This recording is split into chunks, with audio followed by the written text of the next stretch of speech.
بسم اللہ الرحمن الرحیم۔ السلام علیکم ورحمۃ اللہ وبرکاتہ۔ امید کرتی ہوں آپ سب صحت اور ایمان کی بہترین حالت میں ہوں گے انشاءاللہ۔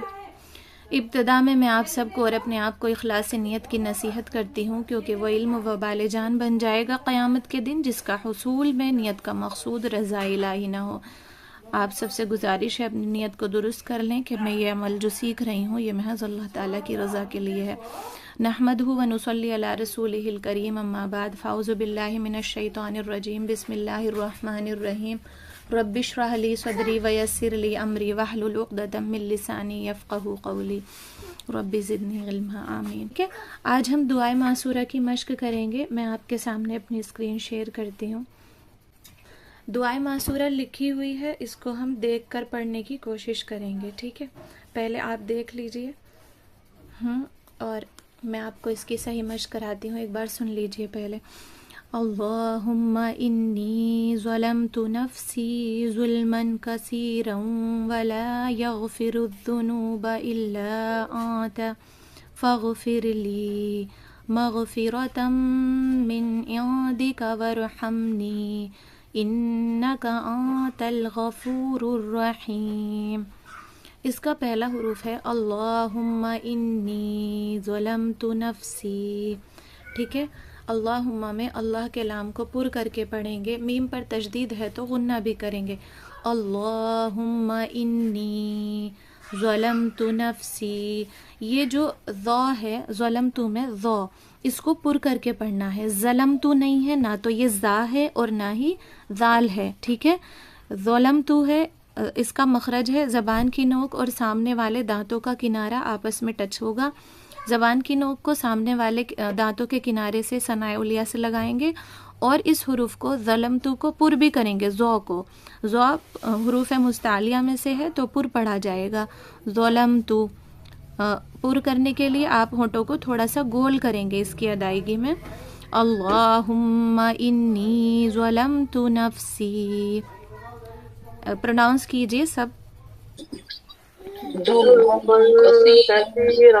کثیروں، سا کا مخرج ہے زبان کی نوک، سامنے والے دانت، کثیروں۔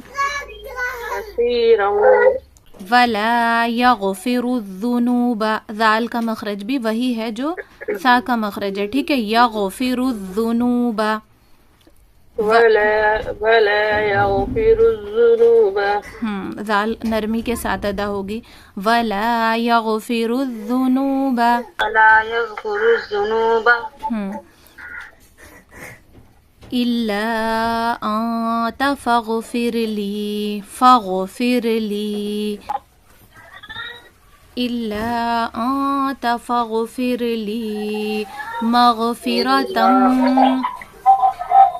مغفرتم، مغ، غین کو پر کرو، مغ، مغفرتم، جی، مغفرتم، مغفرتم، تم تم ہے، مغفرتم، تا میم دو زبر تم، جی، مغفرتم، الا انت فاغفر لی مغفرتم، الا انت فاغفر لی مغفرتم۔ جی اب ایک بات سنیے، الا انت نہیں ہے، الا، لام الف زبر لا، الا کو کھینچیں گے، الا انت فاغفر لی مغفرتم من عندک وارحمنی، من عندک وارحمنی، ہا کا مخرج ہے، جی، من عندک وارحمنی انک انت جی ماشاءاللہ، وارحمنی انک انت الغفور الرحیم، انک غنہ کریں گے،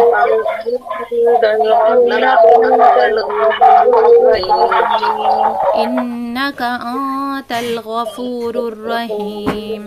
اس کا ترجمہ سمجھیں گے، اللہم انی ظلمت نفسی، اے اللہ میں نے اپنے نفس پر ظلمن کثیرا، بہت زیادہ ظلم کیا، ظلمن کثیرا بہت زیادہ ظلم کیا. اللہم انی ظلمت نفسی ظلما کثیرا، اے اللہ میں نے اپنے نفس پر بہت زیادہ ظلم کیا. ولا یغفر الذنوب الا انت فاغفر لی، اور سوائے تیرے اور کوئی گناہوں کو بخش نہیں سکتا. فاغفر لی مغفرتم، اور سوائے تیرے کوئی گناہوں کو بخش نہیں سکتا. من عندک ورحمنی، بس تو اپنے خاص بخشش سے مجھ کو بخش دے. من عندک ورحمنی، اور مجھے اور اپنی خاص بخشش سے مجھ کو بخش دے. انک انت الغفور الرحیم، اور مجھ پر رحم فرما دے، بے شک تو ہی بخشنے والا نہایت رحم کرنے والا ہے. اے اللہ میں نے اپنے نفس پر بہت زیادہ ظلم کیا، اور سوائے تیرے اور کوئی گناہوں کو بخش نہیں سکتا، بس تو اپنی خاص بخشش سے مجھ کو بخش دے اور مجھ پر رحم فرما دے، بے شک تو ہی بخشنے والا نہایت رحم کرنے والا ہے. سمجھ آیا ہوگا. اس میں آپ سب کی کوئی بڑی غلطی نہیں ہے، مخارج کی غلطی ہے. جیسے کہتے ہیں ذنوبا، حالانکہ ذنوبا نہیں ہے، ذنوبا. زا اگر نکالیں گے تو زا اگر سختی سے ادا کریں گے تو کیا معلوم ہوگا کہ ہم نے زا سے پڑھا ہے ذنوبا، اور ذنوبا ہوتا ہے زال سے. ٹھیک ہے، اس طریقے کی غلطی ہے جو جس کی بھی ہے، ایک دو لوگوں کی، ورنہ تو ماشاءاللہ دعائے معصورہ میں غلطیاں نہیں ہیں زیادہ. ذنوبا میں زال ہے. کثیروں، اس میں کثیروں میں سا کا مخرج زبان کی نوک اور ثنائے الیاء کا کنارہ ہوتا ہے، نرمی کے ساتھ ادا ہوگا. کثیروں، کثیروں نہیں ہے، سین نہیں ہے، سا ہے. ٹھیک ہے، اسی طرح کی چھوٹی سی غلطی تھی، جیسے ورحمنی نہیں کہنا، ورحمنی کہنا ہے. ہا کا مخرج ہے حلق کا درمیانی حصہ. ٹھیک ہے، تو اس بات کا بس تھوڑا سا خیال رکھ کے اس کو پڑھیے گا. دیکھو ہم نے یہ یاد کی تھی بچپن میں بنا دیکھے، بڑوں نے یاد کرائی اور ہم نے کر لی. آپ سب سے گزارش ہے کہ اس کو دیکھ کر یاد کیجئے. اگر آپ اس کو دیکھ کر پڑھیں گے تو انشاءاللہ آپ کو نظر آئے گا کہ یہ حروف الگ ہے. جیسے ظلما، ظلما، یہ ظلمن نہیں ہے، ظلمن نہیں ہے، یہ زا نہیں ہے، یہاں پہ ذو ہے، ذو. ظلما تو اور ذو ہوتا ہے نا، وہ والا ذو. ظلما کثیرا، اور یہ جو میں اخفا کر رہی ہوں، آپ من کہتے ہیں ظلمن. میں تجوید میں حروف اخفا کا قاعدہ یہ ہوتا ہے کہ تنوین کے بعد اگر حروف اخفا کے 15 حروف ہیں، اس میں سے کوئی حروف آ جاتا ہے، جیسے ظلمن کے بعد کثیرا ہیں تو اس میں کاف ہے، تو نون کی جو آواز ہوتی ہے تنوین کی، میم دو زبر من، اس کو ناک میں چھپا کر پڑھتے ہیں تو پھر وہ من نہیں پڑھا جاتا، من پڑھا جاتا ہے، ناک میں چلی جاتی ہے نون کی آواز. ٹھیک ہے، آپ میں سے جو تجوید کو جانتے ہوں گے انہیں پتہ ہوگا کہ اخفا کا قاعدہ کیا ہے. ٹھیک ہے، تو یہ ظلم کثیرا ہیں، لیکن اگر اس کو آپ بنا اخفا کے بھی پڑھو گے تو گناہ نہیں ملے گا. لیکن اچھی بات یہ ہے کہ ہم قرآن کو تجوید کے ساتھ پڑھیں، کیونکہ قرآن میں قرآن کو پڑھنے کا تجوید کے ساتھ ہی حکم دیا گیا ہے. اس کے لیے آپ کو باقاعدہ سیکھنا پڑے گا. ٹھیک ہے، لیکن آپ کو یہاں پہ مخارج کا خیال ضرور رکھنا ہے. ذا کا مخرج ظلما، اور کثیروں میں سا کا مخرج نرمی کے ساتھ ادا ہوگا. ٹھیک ہے، امید ہے آپ کو دعائے معصورہ سمجھ آئی ہوگی. وآخر الدعوانا الحمد للہ رب العالمین.